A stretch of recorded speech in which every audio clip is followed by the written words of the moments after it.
तुम्हें लगता है कि अफ्रीकी घास के मैदान में सबसे डरावनी आवाज शेर की दहाड़ होती है? नहीं, मेरे लिए सबसे डरावनी आवाज है मेरे घर के बाहर शिकारियों के पंजों से मिट्टी खोदने की आवाज। उस दिन मैं शिकार की तलाश में बाहर गई थी और वापस लौट रही थी। तभी हवा के साथ एक अजनबी और खतरनाक गंध मेरे पास आई। मैं अचानक रुक गई। मेरी पीठ के सारे बाल खड़े हो गए। कुछ गड़बड़ थी। मैं पूरी ताकत से अपने बिल की ओर दौड़ी। दूर से ही मैंने देखा एक जंगली शिकारी कुत्ता मेरे घर के बाहर पागलों की तरह मिट्टी खोद रहा था। कुछ ही पलों में बिल का आधा हिस्सा खुल चुका था और उस बिल के अंदर थे मेरे कुछ दिन पहले जन्मे बच्चे। उनकी आंखें तक नहीं खुली थी। वे ठीक से खड़े भी नहीं हो सकते थे। और शिकारी कुत्ते ऐसे ही बेबस बच्चों का शिकार करने में माहिर होते हैं। मैं बिना एक पल घमवाए उस पर टूट पड़ी। चौंक गया और पलटकर मुझ पर हमला कर दिया। अगले ही पल मेरा पूरा शरीर हवा में उछल गया। मैं किसी फटे हुए कपड़े की तरह इधर उधर झूल रही थी। सच बताऊं, अगर तुम्हारे सामने तुमसे कई गुना बड़ा दुश्मन खड़ा हो तो क्या तुम उसके सामने कूद पड़ोगे? मेरे पास कोई दूसरा रास्ता नहीं था क्योंकि मेरे बच्चे वहीं थे। वह एक कदम आगे बढ़ता तो मैं उसके सामने दीवार बनकर खड़ी हो जाती। वह बिल की ओर बढ़ता तो मैं सीधे उसके चेहरे पर झपट पड़ती। एक बार मैं उछाली गई, फिर उठ खड़ी हुई। दूसरी बार फिर जमीन पर पटकी गई, लेकिन मैं फिर उठ गई। आखिरकार वह मुझे अपने जबड़ों में दबाकर जमीन से ऊपर उठा ले गया, लेकिन उसे नहीं पता था कि वह किससे भिड़ रहा है। मैं हूं अफ्रीका की सबसे निडर माँ, हनी बैजर। अगर तुम मेरे बच्चों को खाना चाहते हो तो पहले इसकी कीमत चुकानी पड़ेगी। मैंने उसके सबसे कमजोर हिस्से, उसके पंजों पर हमला करना शुरू कर दिया। धीरे धीरे लड़ाई का रुख बदलने लगा। अब शिकारी शिकारी नहीं रहा था, वह खुद शिकार बन चुका था। आखिरकार घायल होकर उसे पीछे हटना पड़ा। वह धीरे धीरे मैदान में गायब हो गया और मैं वापस अपने बिल में लौट आई। मैंने अपने तीनों बच्चों को सीने से लगा लिया। उस पल मैं इतनी थक चुकी थी कि मुश्किल से खड़ी हो पा रही थी, लेकिन जब तक मेरे बच्चे जिंदा थे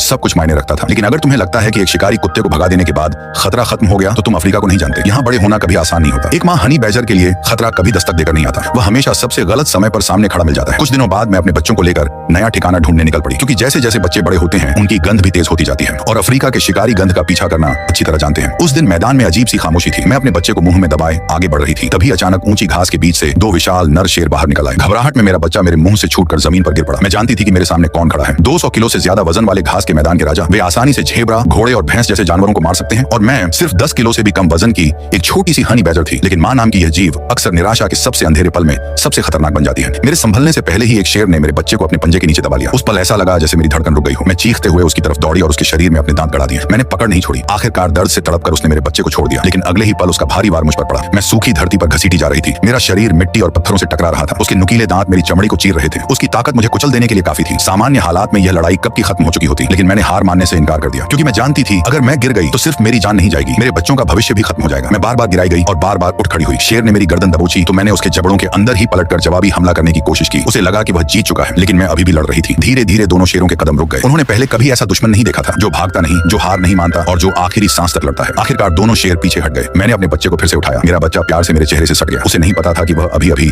मौत के मुंह से वापस लौटा है, लेकिन मैं जानती थी जिस दिन वह पैदा हुआ था उसी दिन से मेरी जिंदगी सिर्फ मेरी नहीं रही। अब मैं सिर्फ एक बच्चे की नहीं, अपने खून, अपने भविष्य और अपनी पूरी दुनिया की रक्षा कर रही थी। यही वजह थी कि मैं शिकारी कुत्तों से भिड़ी, शेरों से टकराई और जरूरत पड़ने पर मौत के सामने भी खड़ी हो गई। अगर ऐसे ही बदमाश हनी बैजर की और वीडियो देखना चाहते हैं तो वीडियो को लाइक करें और चैनल को सब्सक्राइब करना मत भूलिए।